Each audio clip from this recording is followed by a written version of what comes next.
A forgotten artifact lies in pieces on a planet far from Earth. Few know it exists except those who took it back and those whose ancestors created it. 4 young people are thrown into a race against emissaries of the gods to find his pieces. Mistrust, greed, and magic are tangled in an endless web. What will the fate be of the universe once it is found and reassembled? Get Scepter of the Gods, The Rod of Truth now on Amazon, and get wrapped up in the saga that will not let you go.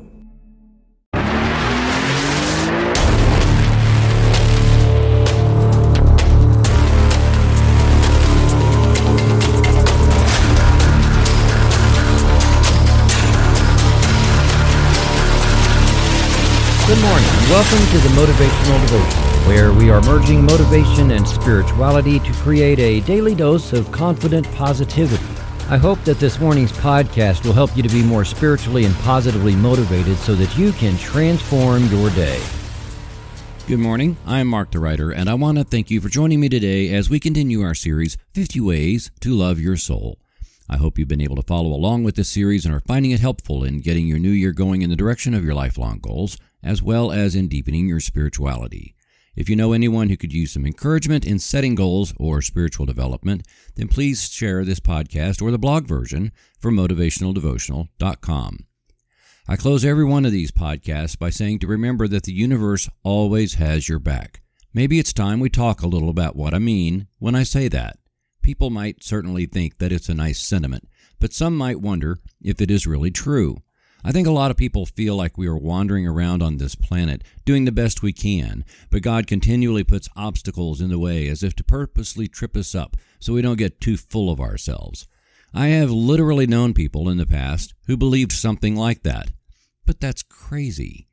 For one thing, I don't believe that there is a deity that is the equivalent of you or me looking into a jar full of ants. We've gotten that kind of concept of God as this anthropomorphic being in the cosmos, deigning to look down upon any one of us and either grant mercy, grace, or punishment. Sorry, doesn't work that way. There really isn't any reason for us to believe something like that anyway. That's why I've started using the term universe instead of God. To me, it means the same. But the vastness of the grand design is so far beyond our comprehension that I feel like we need to move away from this sense that our Creator is the equivalent of a daddy. The intelligence behind what I call the creative power of the universe is there, and there is something called God's will, but it's not like your intentions or my intentions. It's more like the powerful flow of the Amazon or the Niagara River as it reaches the falls. It's flowing one way, and to paddle against it is not very effective, so learning to go with the flow means to be in tune with the universe in such a way that we feel which direction the universe is flowing. I realize that the way I see things is sometimes way different from how most other people see things, so I try to break it down so people can follow me along my path that really isn't the beaten path. If you like it, great, but if you disagree, that's fine too. So when I talk about loving the universe, this is the view where I come from. I don't have to wonder what God's will is for me. I just need to get in sync with the flow of where the universe is already flowing, like jumping into the river and swimming with the current. Within this flow, I can create, I can dream, I can set goals, and it isn't as if I am subservient to any deity or that deity's will. My inspiration comes from the universe. My lifelong dream is concurrent with where the universe is flowing. Doesn't that make life a lot simpler? Does that not make 100% more sense than trying to do this list of perfect things to garner God's approval so you'll receive God's blessings in what you are doing? To me, it's almost more like cheating by knowing the test answers before the exam. When you love the universe and get in sync, in tune with the universe, you can give up trying to figure out anything. You're in. That's it. Love the universe by meditating, praying, singing, appreciating, and receiving. That way, you can stay in the flow regardless of how rough the rapids get. Like Dory said in Finding Nemo, just keep swimming. Just relax and love the universe today. It will love you back while it has your back. And remember that all of creation has been conspiring in your favor since you were born.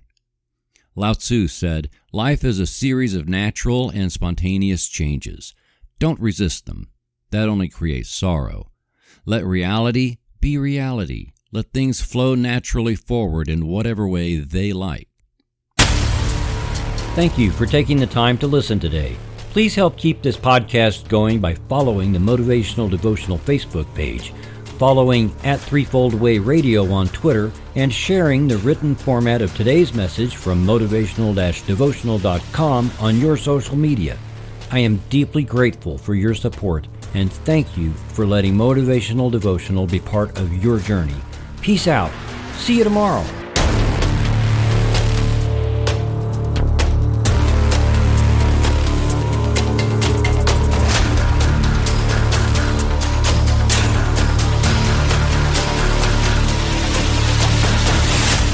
Motivational Devotional is a production of Threefold Way Radio, LLC.